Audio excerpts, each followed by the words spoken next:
시대의 양심 마성의 중독성 대체 불가 정봉주의 정치쇼 정봉주입니다. 자, 오늘은 11월의 마지막 불금이죠. 모두에게 특별한 금요일이지만 특히나 어제 일주일 늦게 수능을 마친 수험생들 그리고 수험생 가족들 모두 1년 만에 즐거운 불금 되시길 바라겠습니다. 카니발의 그땐 그랬지 듣고 일부 돌아오겠습니다. 채널 고정하여 주소서. 자, 원래 여의도 UFC 하는 시간인데 오늘 급히 전문가 대담 시간을 편성했습니다. 최고의 전문가들이 방송에 오셨으니 이름하여 최전방쇼 전격 점검 검찰개혁. 자, 함께 하실 분. 자, 오랜만에 불러보는 이름이죠. 뿜어라 박뿜계 의원님 자리하셨습니다. 네, 안녕하세요. 반갑습니다. 예, 오늘 뿜을 거야, 안 뿜을 거야? 뭐예요? 왜 그러세요? 자, 독보적인 논평. 서초동 저승사자의 원조 이재환. 예, 안녕하세요. 이재환 변호사입니다. 예, 검찰개혁 원투펀치. 자, 최강 변호사님. 예, 안녕하세요. 예, 요즘 또 방송계에서 박문진 이사로서 사이다 발언을 또 날라다녀요. 팔자에 없이 네. 방송에 자꾸 관여하고 있습니다. 아니, 꾸물꾸물 스타일이야, 보면. 꾸물꾸물 스타가 됐어. 꾸물꾸물 스타는 여기서 꿈틀꿈틀하면서 스타가 돼버렸어. 아니, 유튜브에 난리가 났어요. 예. 예. 창피해 죽겠어요. 왜요? 신종 뭐, 팩트 선배님들 같이 폭력기로. 좀 품위 있는 멘트로 나와야지.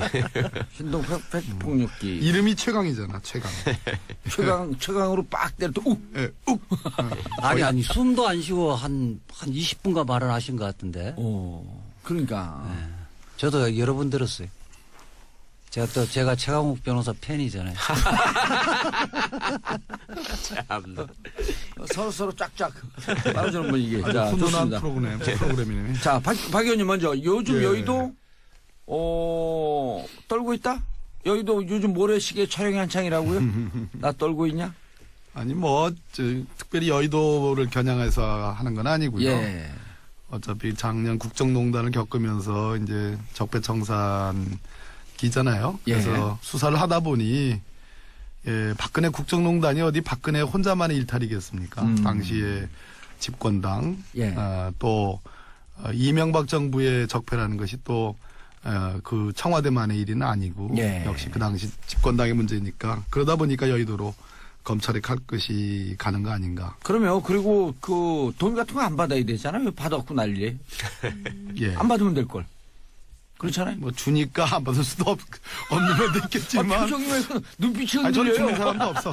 주는 사람도 없어서 다행스럽게. 자, 그런데 이제 지금 이제 촛불 정국 이후에 촛불 정부가 떴단 말이에요. 예. 검찰이 적폐 청산 대상, 이 개혁 대상이 이루어졌었는데 지금 정국이 바뀌었어요. 검찰이 이상하게 개혁을 주도하는 형국. 자, 여기에 대해서 한마디씩 논평을 간단하게 하고. 일각에서는 검찰이 자신들을 향한 개혁의 칼을 견제하려고 그러는 거 아니냐? 그런 측면도 있죠. 있어요? 예. 최근에 검찰총장 만나니까 어떻게 잘 지내냐 하니까 수사가 잘 돼야지 한마디를 하시더라고요. 그 이야기는 수사가 잘 되지면 검찰의 모든 문제는 해결된다는 그 내심의 의사를 그냥 은연중에 드러낸 것이 아닌가. 수사권 분리 안 된다 이런 뜻으로 확 들리는데 저는. 어쨌든 지금 그 촛불 전국에서는 검찰이 국가기관 중에 불신의 1호였는데 예. 지금 지금 적폐청산 예. 과정에서는 검찰이 어쨌든 선두주자로 나서고 있잖아요. 요즘 검찰 모습은 잘하고 있다 이렇게 보이시는 건가요? 아니니까 이게 조금 그렇게 하면서 이 청산 대상인 적폐를 예. 검찰이 나서서 해소하면 검찰이 이 기회에 실기했던 부분을 좀 만회할 수 있지 않을까. 그렇게 되어지면 여론이 바뀔 수도 있다는 생각도 하는 것 같아요. 자신에게 좀 우호적으로 바뀔 수도 있겠다. 네. 검찰이야 당연히 그런 기대를 하겠죠. 과거 참여정부 때 대선자금 수사를 통해서 검찰개혁을 저지했던 경험이 있으니까 제 느낌은 뭐 앞으로 남아있는 우병우나 뭐 이명박 사건에서 성과를 올리면 국민들의 박수를 받고 결국 검찰개혁의 목소리도 줄어들지 않겠냐라는 기대를 가지고 열심히 하는 측면이 있는 것 같고요. 예. 근데 그 정부 입장에 정권 입장에서야 적폐청산과 검찰개혁을 중요한 과제로 내세웠는데 예. 어찌 보면 적폐청산의 그 신속한 처리, 효율성으로 해서 검찰을 활용하지 않을 수 없는 예. 그런 딜레마가 일부 있는 것 같고요. 근데 제 생각에는 이번 기회에 경찰에도 좀 수사 능력을 확인할 수 있는 기회를 주면 어떨까. 또 경찰개혁위원회 지금 참여하고 계시잖아요. 예. 그러니까 뭐 경찰은 수사를 못한다, 수사 능력이 없다라고만 하지 말고 예. 앞으로 수사 구조가 바뀌게 되면은 경찰은 무슨 일을 할 수 있을까를 이번에 한번 보여주는 것도 괜찮을 것 같습니다. 예. 자, 박범계 의원님. 네. 문제는 검찰개혁 사정정국이 좀 길어지면 검찰개혁에 드라이브 걸어야 되는데 이게 방향을 잃어버리는 거 아니냐? 네네. 이 우려가 있는 거 아니에요? 일단 여의도로 향하는 검찰의 칼끝이 매서울수록 뭐 여야를 떠나서 국회의원들이 주눅이 드는 게 사실이죠. 과거에 검찰개혁이 상당 부분 여의도를 향한 검찰의 칼끝 때문에 중도에 포기되고 무력화된 측면이 없잖아 있고 지금 최강욱 변호사님 말씀하신 것처럼 2003년도 소위 대선자금 수사에서 안대희 중수부장이 국민은 검사로 뜨면서 검찰개혁이 사실상 물거품이 됐죠. 이유는 그 당시에 검찰개혁이 너무 지나치게 수사의 독립성, 정치적 중립성에만 초점이 맞춰졌고 견제와 균형이라는 것, 즉 권한의 분산, 경찰로 수사권을 조정해주고 또는 공수처를 세워서 고위공직자 수사권을 넘겨주는 이런 측면에 집중적으로 포커스를 못 맞췄기 때문에 지금 검찰이 수사를 잘한다. 이거는 중앙지검에 한정한 문제고요. 전국에 있는 본청 단위로 놓고 볼 때 과연 그런 것이냐라는 것을 한번 짚어볼 대목이고 또 수사를 잘한다 하더라도 그거는 과거에 잘못했던 수사를 정상화하는 측면이지 플러스 알파. 그러니까 더 좋은 검찰을 만드는 데서는 아직 제도 개선이 없다. 알겠습니다. 간단하게 공수처 설명해 주세요. 공수처 말 그대로 고위공직자, 대통령과 가족, 그리고 장관급, 그리고 뭐 1급 이상의 공무원들에 대해서 검찰이 그동안 권력과 야합해가지고 봐주는 그런 수사를 못하게 하기 위해서 독립된 수사 조직이 검사도 보고 판사도 보고 대통령도 보고 국회의원도 보고 그 수사 독립해서 잘 하라. 아무도 눈치 보지 말고. 눈치 보지 말고. 고위공직자들. 국민 눈치만 봐라. 비리가 있는지 없는지. 네. 고위공직자 이자 변호사님. 고위공직자죠. 저는 수입이 많잖아 일단. 저는 민간인이죠. 자, 근데 일반 사람들은 국민들은 사실 너희들만의 리가 아니냐 이렇게 생각할 수도 있거든요. 그동안 이제 검찰이 살아있는 권력에는 뭐 제가 있어도 봐주기를 하고 또 검찰 내부의 비리나 범죄에 대해서는 또 봐주기를 했거든요. 거기에서 결국 적폐가 쌓인 게 아닌가 이런 것이 이제 국민들의 생각이거든요. 그렇기 때문에 고위공직자 비리수사처는 지위 고하를 망라하고 법에 따라서 기소할 것은 기소하고 수사할 것은 수사해야 되겠다는 것이 국민들의 요망이거든요.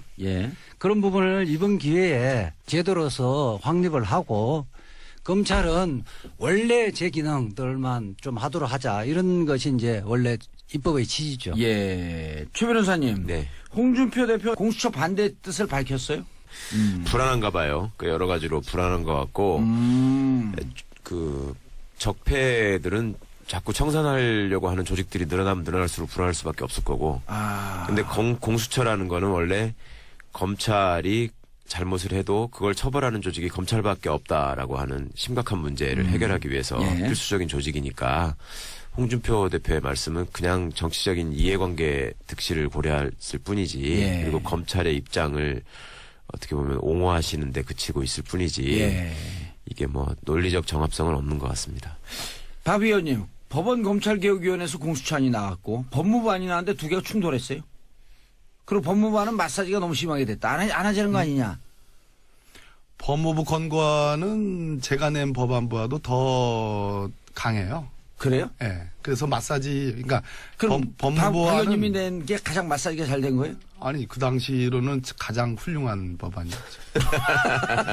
그 정확하게 용어를 이야기하면 법무검찰개혁위원회에서 법무검찰개혁위원회 일단 그 가장 강력한 안이 나왔고 권고를 했는데 그거를 박상기 법무부 장관이 대폭 축소를 한 거죠. 그렇게 해서 이제 국회에 넘긴 상태고요. 그럼 지금 뭘 갖고 하나요? 우리가 작년 그 촛불 전국을 경험하기 전과 후는 다른 거예요. 그렇죠. 전에 낸 거죠? 전에 낸 거기 때문에 그 당시로서는 이 베스트 그런데 촛불 전국을 경험하고 나서 우리 국민들이 다 판검사가 다 된 거예요. 변호사가 다 된 거예요. 아니 근데 지금 재선이에요, 초선이에요? 재선이요. 재선이요? 촛불 전국을 예상을 못했단 말이에요? 형님 왜 그러세요? 그런데 그래가지고 지금 이재화 변호사의 말씀처럼 법무검찰개혁위원회에서는 아주 대단히 센 그러한 개혁안을 냈고 법무부 안을 조금 그거를 좀 아까 우리 정봉주 선배님 말씀처럼 마사지를 한 안인데 그 안도 제가 낸 법안보다는 훨씬 더 범위와 큽니다. 그럼 지금 국회에서 처리하려고 그러면 어느 안이에요? 이걸 오늘 법무부 권고안 개혁이안이 아니고 법무부 권고안을 기준으로 놓고 제가 낸 법안, 노회찬 의원님이 낸 법안, 양승조 의원님 낸 법안을 보조식재로 해가지고 한번 버무려 보려고 그래요. 그렇게 하고 조정을 하면서 가장 포인트를 맞출 부분은 어디예요? 이거는 물러설 수 없다. 지금 이제 아까 최강욱 변호사님 말씀하신 것처럼 홍준표 대표가 왔다 갔다 해요. 그렇죠. 집사람한테 뭐 남겨가지고 그때 일부 넘겨줬다 하다가 무슨 말인지 못 알아듣겠어요. 근데 그분 얘기가. 그러죠. 왔다 갔다 하잖아요. 그 심기가 그대로 공수처에도 그대로 반영이 되는데 공수처 대안으로 한번 인정할 것 같듯 하다가 또 아닌 걸로 이렇게 돌아오고 자유한국당의 법사위원장인 권성동 의원이나 주광덕 의원이나 뭐 여상규 의원이 이런 분들은 공수처장 추천권을 야당에게 주면 검토해 볼 만하다. 이런 정도 나갔는데 홍준표 대표가 콱 눌렀어요 지금. 그렇게 하지 마라. 정우택 원내대표가 콱 눌렀어. 그렇게 하지 마라. 이 얘기는 지금 자유한국당의 정치적 지형들이 굉장히 불안정하다. 공수처를 바라보는 것도 그렇다. 그럴 때 저희들이 가장 큰 쟁점은 역시 공수처장 자격 추천의 문제다. 추천의 문제. 이재화 변호사님. 아주 이게 타이트하게 하시는군요.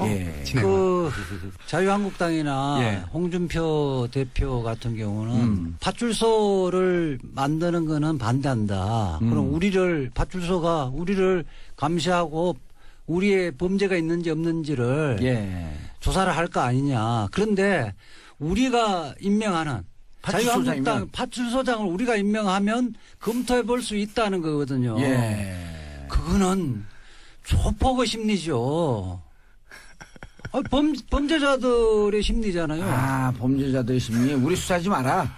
우리를 봐줄 사람을 우리가 임명을 하면, 파출소장을 임명하면 받을 수도 있을 것 같다. 그런데 다른 사람이 경찰청장이 그 파출소장을 임명하면 우리는 못 받겠다. 이런 심리라는 거예요. 거기에는 국민이 없는 거죠.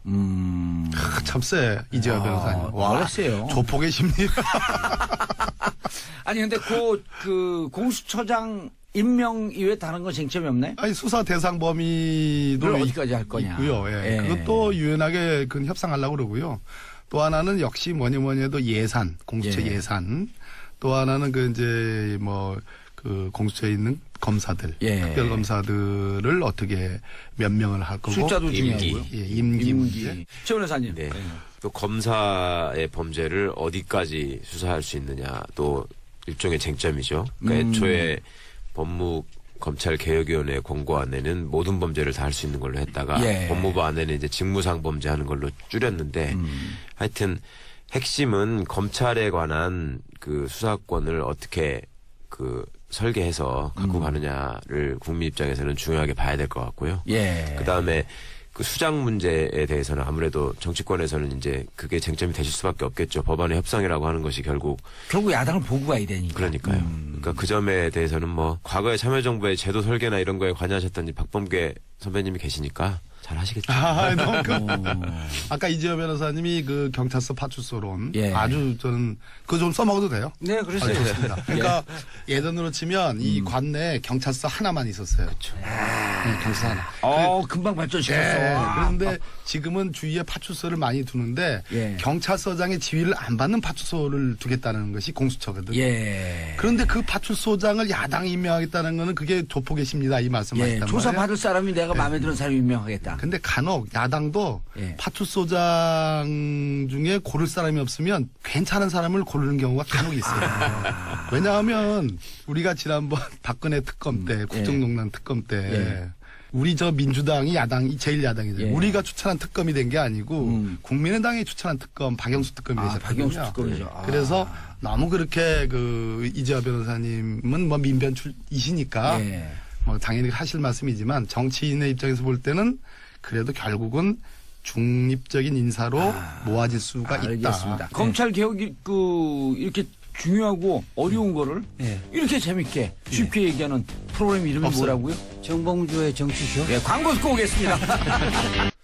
정봉주의 정치쇼 2부 들어가겠습니다. 자, 이름하여 최전방 쇼. 검찰 개혁 전격 점검하는 시간입니다. 자, 박봉계 의원님, 이재화 변호사님, 최강 변호사님 함께하고 계시고요. 세 분이 있으면 이분들이 그냥 법무부 들어가면 다 할 텐데. 한 분은 민정, 한 분은 법무장관, 한 분은 정무. 그냥 다 임명하고 그냥 대한민국 끝나는데. 최강 변호사는 국방부 장관 가고 싶어요? 아니요. 아니, 원하면 써내요, 일단. 내가 저는 KBO 사무총장 하고 싶어요. 야구 좀 열심히 볼게요. 야구 좋아하세요? 야구는 우리 방송 녹화를 하면서도 야구를 보고 해요. 아니, 그럴 때 쓰는 말이 있어. 만만의 콩떡이. 조국 수석도 야구 왕인데. 특별감찰관이 딱 저기면 내가 보니까. 그러면. 자, 1부에서 우리가 검찰 개혁 얘기했는데, 자, 원론적인 질문. 검찰이 뭐가 그렇게 문제예요? 왜 그렇게 검찰 개혁을 못해서 난리지? 그러니까 대부분의 수사는 경찰이 하거든요. 예. 한 90%를 하는데 경찰이 수사를 하면서 필요한 계좌 추적을 해야 되겠다. 예. 영장 청구를 해서 돈 거래를 좀 봐야 되겠다 하면 검사와 관련돼 있거나 고위공직자인데 자기가 봐주고 싶은 사람은 영장을 법원에 청구조차도 안 합니다. 그리고 이미 객관적으로 와서 기소를 할 수 있는 수준으로 경찰이 수사를 해놨는데 기소를 안 해버리는 거예요. 검찰이 기소권, 영장 청구권, 수사권, 수사 종결권 이런 것들 다 한 손에 움켜쥐고 있기 때문에 그러니까 이걸 또 견제하는 기구가 없어요. 최 변호사님, 예. 실제로 검찰이 정치검찰, 부패검찰 이렇게 얘기하는데 그렇게 많아요? 비율로 따지면야 그런 일을 하는 사람이 그렇게 많다고 볼 수는 없죠. 당연히 소수인데 예. 문제는 그 소수가 좋은 자리를 차지하고 또 나름 그 검찰의 위상을 보여주는 식으로 국민들에게 보여지기 때문에 다른 검사들이 은연중에 그거를 선망하고 자기도 그거에 따라간단 말이죠. 그러니까 많은 영화에서 이제 검사라는 캐릭터가 굉장히 부정적으로 묘사되는 이유가 그간의 권력형 비리나 권력형 범죄에 있어서 시쳇말로 진짜 권력의 개로서만 활동을 하지 시민을 위한 감시견으로서 활동한 적이 없다. 이제 그런 점 때문에 검찰개혁이 당연히 구시대 청산의 제1과제가 되지 않았겠습니까? 권력의 개가 비하는 말이 아니고 검찰 내부에서 그런 용어를 써요. 가장 저는 검찰이 망가진 것은 역시 박근혜 국정농단 4년 동안이다. 이명박 때는요? 이명박 때 당연히 문제가 있었죠. 그래서 검찰 내부의 검사들의 비리는 언제나 있어 왔고 두 번째 그거를 더 넘어서서 이명박 때의 그 국정원의 국정농단을 박근혜 때 검찰이 우병우 사단이 결국 봐준 거란 말이에요. 그렇죠. 봐준 거에서 넘어서서 이걸 말아먹는다고 하는데 말아먹는 걸 넘어서서 이제는 증거를 조작하기 이르렀다. 검사들이 파견 나가가지고. 이거는 법치주의가 끝이에요. 이건 안 돼요. 이런 검찰은 안 돼요. 근데 책상 두드리지 마세요. 소리 들려 자꾸. 제가 흥분하면 흥분하면 뿜고 그다음에 책상 두들기고 참으려고 하는데. 자, 그런데 이제 화요일 날 회의를 하셨다 그랬단 말이에요. 그 쟁점 순서를 하나, 둘, 셋 정리를 해야 될 거 아니에요. 이건 절대 물러날 수 없다. 그리고 요거 갖고는 어쨌든 야당인데 바른정당은 어때요, 입장이? 바른정당은 내용적으로는 검찰 공수처 필요하다. 라고 얘기하는데. 근데 절차적으로 오신환 의원님만 우리한테 절차적으로 참여하면 지금 세월호 특조위법이 있거든요. 국회 본회의 바로 상정이 돼요. 마찬가지로 오신환 의원님만 우리한테 참여를 하면은 소위 패스트 트랙이라고 해가지고 6개월 뒤면은 이것을 쇼부가 안 좋은 신속 처리안건. 신속 처리 6개월 뒤에 6개월 뒤면 승부를 낼 수가 있어요. 그래서 설사 자유한국당이 반대를 하더라도 바른정당만 참여하면 되는데 그런 절차적 참여에 대해서는 아직 미적미적돼요. 오신환 의원 주장은 기소권은 빼자는 거잖아요. 오신환 의원은 이제 수사기소 분리론자인데 그래도 야당 추천권이라든지 조금 더 손만 봐보면 법안 내용에는 동의한다. 네. 그러나 절차적으로 신속 처리한 건에는 아직은 주저하고 있다. 예, 알겠습니다. 이지아 변호사님, 예. 요종 지금 이제 국회에서 진행되는 사항도 다 예. 파악하고 계실 거고, 예, 예. 또 면면도 입장이 있을 거고, 예, 예. 그래서 요 정도 선에서는 또 개인적으로 예. 법무 검찰에 예. 빨대도 많고 예. 정보도 다 취합하고 있고, 예, 예. 어느 정도 선에서 이게 타협이 돼야 될 것 같다. 저는 사실은 예. 법무부 안이 사실은 그게 여야가 타협할 수 있는 마지노선 안을 이제 국회에 제안을 미리 해버린 셈이라고 패를 미리 생각. 까봤다. 그렇죠. 그러니까 원래가 이제 그 법무검찰개혁위원회가 검사도 50명 하고 수사 범위도 중앙 공무원 같은 경우는 상급 2급 이상이었거든요. 근데 뭐 대상도 지금 장차관은 정무직으로 한정시켜 놨잖아요. 예. 그리고 이제 그 우선 수사권 문제도 예. 사실은 뭐 통보 제도도 검찰에서 수사를 하다가 공수처 수사 대상인 범죄가 발견되지면 통보하도록 돼 있는데 예. 통보 제도도 없앴거든요. 그렇죠. 이런 부분들이 이제 여야가 뭐 요구하면서 최종 합의할 수 있는 최저선에까지 후퇴를 해버렸던 거거든요. 그러니까 특히 이제 뭐 공수처장 같은 경우도 굉장히 합리적으로 봐요. 대상 국실장 다 빼고 또 문제 아니에요. 예, 그리고 공수처장도 원래 추천위원회에서 2명 추천하면 대통령이 그 중에 1명을 뽑는 것이 아니라 2명 추천한 것을 사람 중에 국회의장이 교수단체하고 협의해서 1명만 대통령이 추천하거든요. 사실상 대통령이 형식적 결정만 찍는 거고 형식적인 국회에서 임명한 임명권만 거죠. 갖고 있거든요. 예. 그러니까 국회가 합리적인 사람을 대통령이 입맛대로 임명하는 것이 아니라 국회가 사실상 의사결정권을 갖고 있는 거거든요. 이 부분은 뭐 여야 관계없이 안 받을 이유가 없다고 생각해요. 예. 자, 최 변호사님. 예. 법무부 안이 예. 그때 이제 문제 제기할 때 이런 분들이 있었어요. 예. 이거 법무검찰개혁위원회 아니 이게 이렇게 좀 톤 다운된 게 야당이라고 하는 파트너가 있기 때문에 그렇다라고 주장하는 사람들도 있었고 또 한쪽에서는 무슨 얘기냐 국실장 핵심 3명 중에 검찰 출신 다 배제하고 해야 된다고 했더니 법무부의 탈검찰화가 되지 않아서 이렇게 톤 다운된 안이 나왔다? 이 지적도 있었잖아요. 두 가지가 다 맞는 얘기 같아요. 그러니까 외부적으로 얘기할 때야 당연히 예. 법무검찰개혁위원회 권고안이 상당히 많은 부분 이상을 담고 있지만 현실화되기가 어렵지 않느냐. 야당이 있기 때문에. 라는 고려는 분명히 하셔야 됐겠지만 법무부에서 그 안이 성안될 때는 실제로 파견 검사들이 많은 역할을 했던 것 같고요. 개혁위원들은 일체 그 논의에 참여하지도 않았고 알지도 못한 상황에서 발표된 걸로 봐서는 예. 분명히 검찰이 자신의 이익을 지키기 위한 어떤 식의 행동을 한 거고요. 예. 네, 이 점은 국회에서도 뭐 잘 알고 계실 거기 때문에 앞으로 법안을 심사하시는 과정에서 적절히 특히 이제 검찰과 관련된 부분은 그 법안의 논의에서 쉽게 양보해서는 안 될 부분이라고 생각하거든요. 예. 검사가 몇 명이 가느냐, 어떻게 뽑느냐, 가서 몇 년을 있느냐, 그다음에 다시 검사로 돌아갈 수 있느냐, 뭐 이런 부분들은 절대 건드릴 수 없는 부분이라고 생각하기 때문에 예. 그런 점들이야 뭐 누구보다 잘 아시는 우리 박범계 의원님 계시니까 예. 걱정 안 하셔도 될 것 같습니다. 저는 제가 좀 말씀드릴게요. 우리 박근혜 정부 때 상설특검법 통과했잖아요. 예. 그때는 참여연대나 민변에서는 그것이 통과되면 차라리 안 하는 것보다 못하다는 지적을 많이 했거든요. 실제 그렇게 됐습니다. 상설특검법안을 통과를 시켜놓은 이후에 휴지 조각이었잖아요. 네. 그것은 한 번도 그 법을 적용한 적이 없거든요. 예. 그러면서 이 지금 상설특검법안을 야당하고 여야가 합의해서 통과시켜졌다 하면 생색만 냈다는 겁니다. 이게 자칫 잘못하면요. 지금 공수처법을 예. 해놓고도 설치 안 하는 것보다 못할 가능성이 있다는 겁니다. 그런데 우리가 공수처를 논함에 있어서 이제 두 분 변호사님은 아주 원칙적인 입장을 지금 말씀을 해주셨는데 그건 필요하다고 봅니다. 그러나 또 하나는 특별감찰관 아까 특검법 상설특검법 관련해서 기구특검을 못 만든 거에 대해서는 저도 반성을 좀 해요.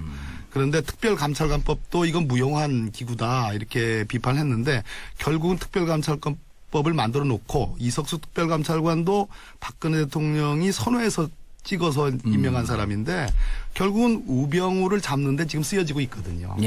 적어도 수사권과 기소권을 갖고 있는 공수처가 만들어진다면 저는 그거는 진일보하는 거다. 그렇게 말씀드리고 싶어요. 대상은 꼭 이번에 수정해야 되지 않나요? 대상은 1급, 2급 공무원들, 고위직 공무원들 다 들어가야 되지 않나요? 대상은 여야 간에 큰 그 쟁점이 되지 않고요. 그래요? 예, 큰 왜냐하면 법무부 안에서는 정무직 공무원을 갖고 장차관으로만 한정을 줬었거든요. 조금 넓혀야 되겠죠. 제가 그래서 아까 1급이라고 말씀을 드렸는데 1급. 예, 뭐 또 특수직, 특수경력직 뭐 그건 또 다른 문제고. 왜냐하면 장차관들은 이게 판이론이거든요. 밑에 액상화된 큰 판이 움직이고 있고 위에 따로따로 놀고 있어요. 근데 공수처가 만들어지면 공수처에서 수사를 해가지고 기소하는 범위가 어디까지냐, 실적이 어디까지냐는 것보다 더 중요한 소위 매기 효과라는 게 있어요. 매기 효과. 그렇죠. 이 자보들 속에 매기를 집어넣으면 다 정화가 되는 그런 게 있거든요. 그러니까 공수처라는 검사를 언제나 주시하는 새로운 수사기구가 만들어진 것만으로 검찰이 본연의 기능, 우리가 걱정했던 그런 부분들이 돌아간다는 얘기입니다. 자정작용에 중요한 하나의 카운터 파트너가 그렇습니다. 된다. 그 부분은 박범계 의원님이 견해하고 저도 동의를 하는데요. 처음 칭찬받았다. 저기 헌법재판소 우리 87년 헌법 체계에서 처음으로 도입됐잖아요. 처음에는 원래 그 헌법 기능이 대법원에 다 같이 있었잖아요. 대법원에서 제 기능을 전혀 못했는데 헌법재판소가 지금 한 30년 굴러가면서 우리 국민들의 헌법을 이해하기 시작됐던 거고 국민의 기본권이 그만큼 보장됐던 겁니다. 그렇기 때문에 출범이 의미가 있는 거죠. 감사합니다.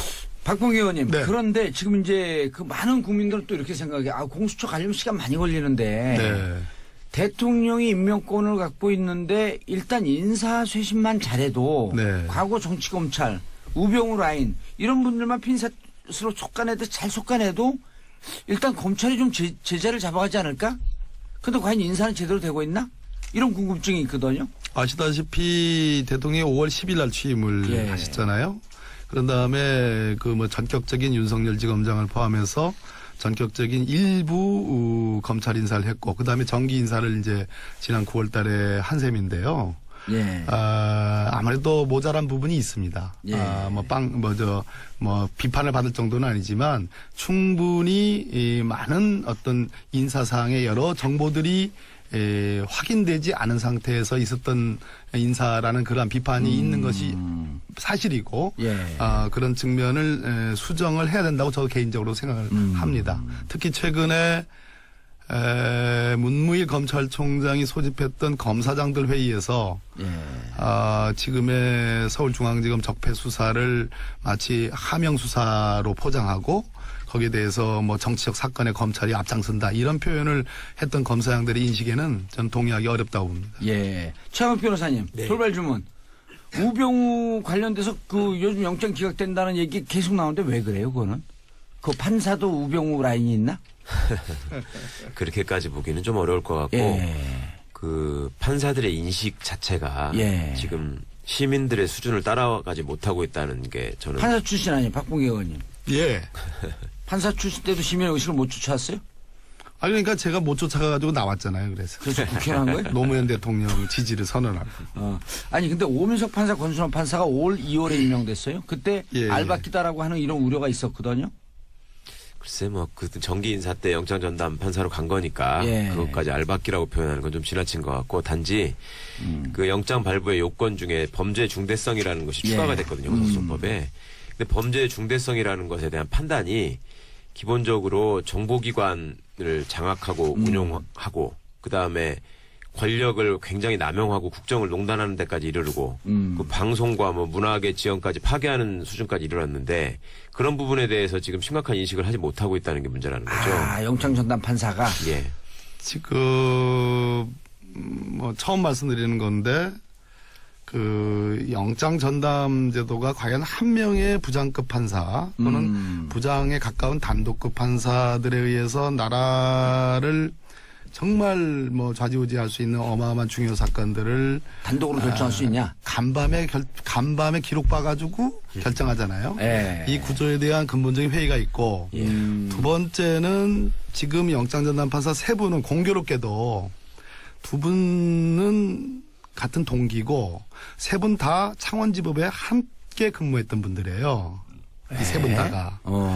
그러면 우리가 아까 제가 말씀드렸듯이 한 분에 의하지 않고 합의부로 운영할 필요가 있는데 설사 지금처럼 각각 그 사건을 하더라도 서로 성격을 달리하는 그래서 재청구가 되면 좀 성격이 다른 판사님으로부터 다른 시각으로 다시 판단을 받아볼 필요가 있는데 이분들이 뭐 같다는 얘기는 아닙니다. 완전히 같다는 얘기는 아니지만 어찌됐든 동기고 창원지법에 함께 근무한 분들이라 혹시 그런 것들이 서로 다른 잣대로 봐야 될 그런 사안에서 너무 같은 색깔로 같은 잣대로 보는 거 아니냐는 우려가 있을 수 있기 때문에 저는 세 분 영장 판사님들이 국민의 그런 우려를 유념을 해줄 필요가 있다 이런 말씀드립니다. 왜냐하면 앞으로 신세질 일이 많거든. 국민의 입장에서. 왜냐하면 사람이 하는 일이기 때문에 우병우 영장 다시 재청구되면 판사님들 잘 결정해 주셔야죠. 예. 저는 그 지금 영장 전담 판사가 서울중앙지검은 3명이 있잖아요. 예. 일반인에 대한 범죄하고 사회적 신분이 있는 사회적 신분이 있는 뭐 이제 재벌 그룹 총수라든지 권력을 갖고 있던 사람들에 대한 범죄에 대해서 영장 발부할 때 이중잣대를 갖고 있는 게 아닌가 하는 계속 꾸준하게 제가 1년 동안 의심을 갖고 있었어요. 그 범죄가 중대하면 사실상 특별한 사유가 없으면 도주의 유래나 증거인멸의 우려가 있는 거거든요. 그렇죠. 아, 일단 지금 오래 사니까 증거인멸 하려고 그럴 거 아니에요. 국정원장의 국고손실죄 같은 경우는 특별한 것이 없으면 뭐 약간 자수 강경 사유가 없으면 10년 이상의 형에 처하는 아주 중대한 범죄거든요. 그렇죠. 특가법상의 제5조 국고손실. 사실은 또 뭐 그런 문제가 생기거든요. 그리고 그만큼 권력을 갖고 있기 때문에 관련자들의 진술을 회유할 수 있고 증거를 조작할 수도 충분히 있는 거거든요. 그런 부분을 갖고 이게 범죄의 소명 부분을 일부가 좀 안 됐다는 이유로 기각한다는 것 자체는 도저히 이해를 하기 어려워요. 최강 변호사님, 이병호 국정원장이 이제 1차 기각됐을 때 언론에서 그런 우려를 했다면 법조 출입 기자들이 이병호 국정원장이 임기도 길고 돈도 제일 많이 늘어났고 그런데 알고 보니까 우병우 수석과 근무 기간이 거의 겹치더라. 거의 일치되더라. 이게 뭔가 짬짬이가 있었던 거 아니야? 하는 이런 느낌인데 그게 어떻게 그 부장판사까지 영향을 미치는. 그러니까 뭐 근무 기간이 겹쳤으니까 우병우 영향권의 범위에 있는 거 아니냐라고 하는 것도 좀 지나친 추측인 것 같고요. 아니 근데 이상하잖아요. 이상하긴 하죠. 이상하긴 한데 그 국정원장 셋 중에 그 사람 하나만 왜 빼놨는지는 모르겠는데 아마도 판사의 심리 중에는 그런 게 있거든요. 법정에 와가지고 태도가 좋고 그다음에 거기 가가지고 이병호 씨 같은 경우에만 유일하게 일종의 자백을 한 거잖아요. 검찰에서 계속 부인하다가. 그러니까 이 사람은 이제 거기서까지 얘기를 했으니 굳이 붙잡아둘 필요가 없지 않느냐. 그리고 한편으로는 검찰의 수사를 법원이 조금은 견제해줘야 되는 거 아니냐 하는 뭐 그런 생각에서 했던 것 같은데. 너무 무리하게 치고 들어오는 것 같다? 네, 동의하기는 어렵습니다. 아니, 근데 구속영장 발부하는 사건에 90% 이상이 자백한 사건입니다. 그렇죠. 자백한 사건이고 사안이 중대한 건데 이게 더군다나 이병호 전 국정원장 같은 경우는 수사기관에서는 계속 부인하다가 법정에 와서 자백을 한 거거든요. 이거는 사실은 말하자면 이게 구속영장 발부했어야 된다. 더 발부했어요. 재청구할 거 아니에요. 그러니까 그럼에도 불구하고 최근에 예를 들어서 이제 국정원에 파견 나간 뭐 검사들에 대해서 다 영장이 발부됐죠. 그 증거 조작했던 국정원 직원들까지 포함해서. 그래서 대체로는 제가 보는 현재에서는 영장은 잘 나오고 있어요. 예. 다만 영장 판사님들이 아까 범죄의 중대성, 증거인멸, 도망 우려 이런 형사소송법, 범죄 소명 예. 이런 형사소송법상의 영장 발부 사유 외의 다른 사유를 추가하지 않았으면 좋겠어요. 자꾸 만들어내요. 예, 그것은 오해받기 딱 십상이에요. 예, 이재용 기각할 때도 그랬잖아요. 예, 이렇게 그 잘 사는 분이 주거 환경을 주거 환경 그렇게 알겠습니다. 재벌 총수가 자, 어떻게 세 분이 공의 검찰 개혁의 골든 타임에 돌입했다. 동의하시나요? 예. 동의합니다. 알겠습니다. 골든 타임에 대해서 광고 듣고 계속하겠습니다. 2부에서 끝내야 되는데 오늘 내용이 너무 깊게 들어왔어. 재밌어. 자, 검찰 개혁 골든 타임 들어왔다. 공수처. 그렇죠? 박봉계 의원님. 네. 일단 일정 어떻게 됩니까? 거의 마무리 발언이에요, 이제. 예, 그렇습니다. 11월 국회에서 최대한 조문심사까지 전 들어가야 된다. 11월 국회에서. 예, 그래서 뭐 공수처 찬성이다 반대다 이런 뭐 큰 타이틀 가지고 뭐 선문답하는 거 이제 그만하고 예. 구체적으로 권고안과 법안을 갖다 놓고 어느 부분은 그래도 찬성할 수 있고 어느 부분은 반대하는지를 드러내야 된다. 그 다음에 11월로 다 끝나는 게 아니고 12월에도 여야 대표들 간의 회동을 통해서 예. 저는 정치적 타결을 최종적으로 해야 된다. 이렇게 생각합니다. 그래서 법안 타결되면 통과는요? 12월에 전 또 출하해야 된다고 봅니다. 12월에 통과할 수 있도록 노력을 해야 된다. 예, 여야 대타협이 있어야 됩니다. 이 부분은. 알겠습니다. 이재화 변호사님. 예. 내년에 들어가면 예. 지방선거 국면이에요. 예. 또 개헌 국면으로 들어갈 수도 있어요. 예. 그럼 지금 박봉계 의원이 말씀하셨듯이 이번 12월을 넘기지 않아야 된다? 그렇게. 근데 내용이 다 정리가 될까요? 그때까지? 지금 특히 야당에서 자유한국당에서 특히 권성동 법사위원장이 반대를 하면 예. 어떻게 본회의의 안건을 상정을 할 수가 없거든요. 그렇게 되지면 적어도 신속 처리 안건으로 처리를 해야 된다고 봐요. 신속 예. 처리 안건이란 것은 뭐 이제 제적 의원 과반수의 동의를 절차를 5분의 3. 그러니까 지정 요구를 과반수가 지정 요구를 해서 예. 국회의장이 지정 요구를 하면 그 5분의 3의 그 찬성이 있으면 지금 신속 처리 안건으로 상정되잖아요. 그렇게 되지면 6개월 내?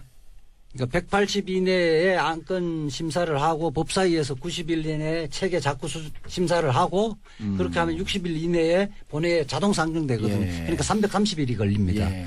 그렇게 해서라도 본회의에 자동적으로 회부시켜야 된다는 거죠. 예. 본회의 자동 회부시켜야 된다. 그건 야당이 반대할 때. 최강욱 변호사님. 네. 검찰은 과거부터 검찰개혁의 얘기가 나올 때마다 항상 두 가지 전략을 씁니다. 첫 번째로 대표적인 게 시간 끌기. 예. 그러니까 시간이 가다 보면 국민들이 검찰개혁의 필요성에 대해서 둔감해질 수 있고 맞아요. 잊어버릴 수도 있고. 그다음에 당사자들 사이에서 또 여러 가지 얘기들이 들어가가지고 물타기가 될 수 있고 그리고 일종의 개혁 피로증 같은 것도 노릴 수가 있고. 자꾸 국민들이 잊어먹어요. 네, 뭐가 이렇게 잊어버리고. 중요했지? 예. 뭘 해야지? 예. 예. 그러니까 이제 그런 시간 끌기에 농락당하면 안 된다라는 점을 확실히 국민들께서도 좀 아시고 감시를 철저히 하셔야 될 것 같고요. 예. 그다음에 또 하나는 그런 반면에 국민들의 박수를 받아가지고 아까도 말씀드린 것처럼 검찰 수사의 필요성을 계속 주장하는 그런 일이 또 이제 반드시 생길 거거든요. 예. 그러니까 그런 점에 대해서 잘한 것은 잘했다고 분명히 칭찬을 해주고 응원을 해줘야 되겠지만 예. 뭔가 꼼수나 이상한 짓을 하게 되면 그거는 시민들의 입장에서도 확실한 응징이 있어야 되겠다. 예. 그렇지 않으면 계속 시간을 끌 것이다. 예. 그걸 걱정하고 있습니다. 박봉계 의원님, 예. 검찰이 개혁되면 결국 국민의 예. 기본적인 권리가 향상되는 거 아니에요? 물론입니다. 그러니까 나라가 맑아지는 거죠. 예. 나라가 깨끗해지는 거고 그것은 소위 사회적 비용을 초래를 안 하기 때문에 그만큼 국가 경쟁력이 강화되는 거예요. 예. 상품을 만드는 데 있어서 부패가 있으면 부패 비용이 추가되는 거예요. 그럼 가격 경쟁력이 떨어져 가지고 안 팔리는 겁니다. 외국에 그렇죠. 나가서. 뇌물 주면 뇌물 비용을 거기 원가에 넣어야 될 거 아니에요? 예, 아파트를 지는데 부패가 있으면 결국은 제대로 된 그 자재를 쓰지 않고 부실하게 질 수밖에 없는 거거든요. 알겠습니다. 이재화 변호사님, 조국 수석이 이렇게 얘기했어요. 이번 정기국회가 마지막 기회는 아니다? 정기국회 아까 이제 뭐 패스트 트랙까지도 얘기를 하셨는데 근데 이렇게 갖고 청와대 인식도 여야 협상이니까 조금 미루면서라도 설득을 하면서 가야 된다 이런 거 아닐까요? 아니 뭐 조국 수석 입장은 최대한 그 야당을 설득해서라도 법안을 통과시켜야 되겠다는 표현인 것 같아요. 예, 해야 된다. 제가 거기 비공개회의에 당연히 있었잖아요. 있었는데 그 말씀의 취지는 대통령의 의지가 야당의 발목 잡기에 의해서 이게 도저히 통과되기 어렵다 하더라도 대통령이 거기서 포기할 것 같으냐. 그렇지 않다.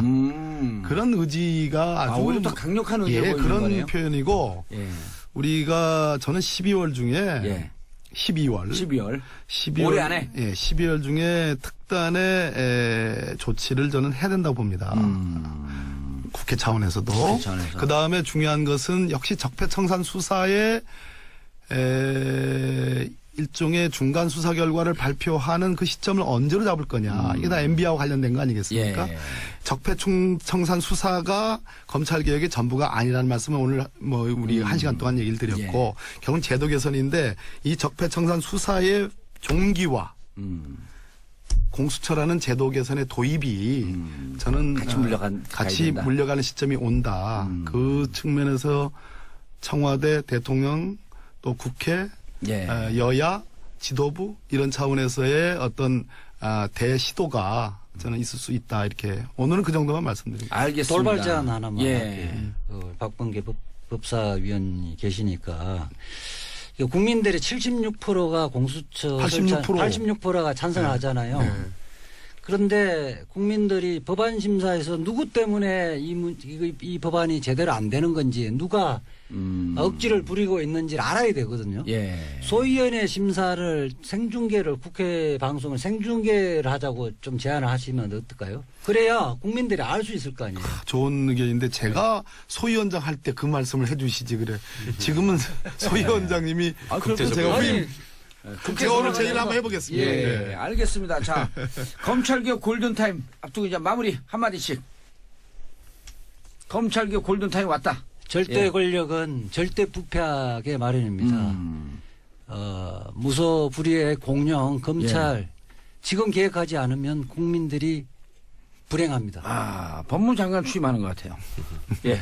적폐청산이라고 하는 거는 모든 권력기관을 시민의 눈치를 보고 시민에게 복종하는 기관으로 만드는데 그 핵심이 있습니다. 그 과정에서 과거에 가장 많은 문제를 일으켰던 검찰을 어떻게 제대로 된 모습으로 바꿔내느냐, 어떻게 괴물에서 탈피하게 할 것이냐가 굉장히 중요하니까 끝까지 관심을 잃지 않으셨으면 좋겠습니다.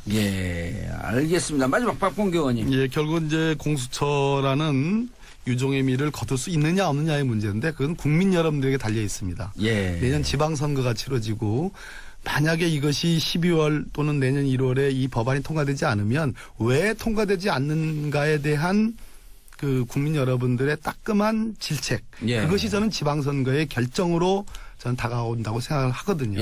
그런 측면에서 야당이 무조건 반대만 할 수는 없을 것이다. 알겠습니다. 그렇게 생각합니다. 자, 공수처 설치 검찰개혁 골든타임에 대해서 말씀 나눠봤습니다. 박범계 민주당 의원님, 이주하 변호사님, 최강 변호사님